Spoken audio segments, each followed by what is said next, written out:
자, 그러면 이제 주말 도심을 주행을 할 때 여러분들이 가장 자주 만나게 되는 상황은 역시 정체와 신호대기입니다. 정체 구간에서 서행을 할 때는 바이크는 어떻게 달리면 되냐? 네, 저렇게 달리면 위험하죠. 우선 제일 중요한 거는 정차하는 거죠. 네, 중요한 게 기어를 저단 기어로 맞춰 놔야 된다는 거예요. 고단 기어로 맞춰 놓을 경우에는 시동이 꺼질 확률이 매우 큽니다. 그래서 정체 구간에서는 대부분 1단 혹은 2단에 놓고 그렇게 신호 대기를 하게 되고요.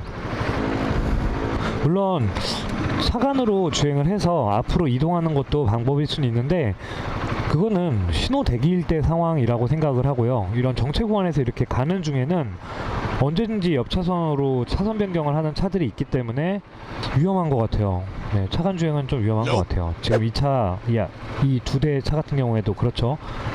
이렇게 끼어드는 상황에서는 만약에 제가 차간 주행을 하고 있었다면 못 보면 받치는 겁니다.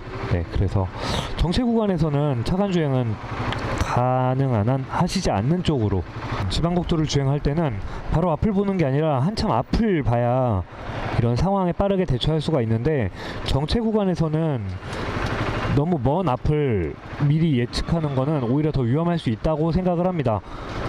네, 정체 구간에서는 바로 앞차의 반응을 하는 게 제일 중요한 것 같아요. 어쩌면 정체 구간 너무 싫어. 이렇게 신호대기에 있다가 출발을 하려고 하지 않습니까? 그러면 이제 초보 라이더들 같은 경우에 어떻게 출발하면 가장 좋은지 좀 설명을 드리려고 해요. 네, 라이딩을 하다 보면, 특히 도심 라이딩을 하다 보면은 신호대기를 정말 많이 하게 돼요. 횡단보도, 교차로, 여러 가지 도로에서 멈췄다 다시 갔다 멈췄다 다시 갔다를 반복을 하게 됩니다. 그래서 매뉴얼 바이크가 스쿠터에 비해서 어렵다라고 말씀들을 하시죠. 자, 지금 같은 경우가 이제 좌회전을 받기 위해서는 멈춰야 되는 상황이에요. 자, 신호대기 할 때는 저는 중립에 놓고 그렇게 서 있습니다. 중립에 놓고 서 있고, 그리고 딱 보면 이 교차로 같은 경우에는 저기 이렇게 직진 좌회전 동시에 들어가게 되면 그 다음 신호가 제 신호거든요. 그럼 예상이 되면은 지금쯤 해서 이제 클러치 잡고 일단 넣고 기다리고 있어요. 그리고 신호가 바뀌면 확인한 다음에 천천히 스로틀 당기고 2단 그리고 3단 넣고 방향지시등 꺼야 되고요.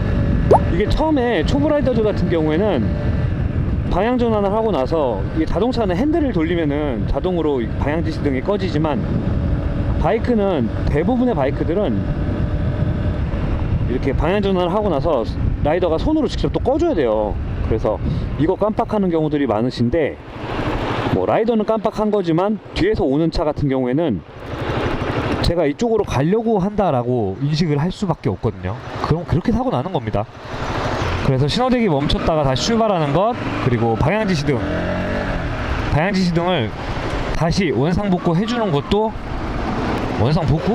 다시 원상복귀 해주는 것도 상당히 중요한 부분이에요.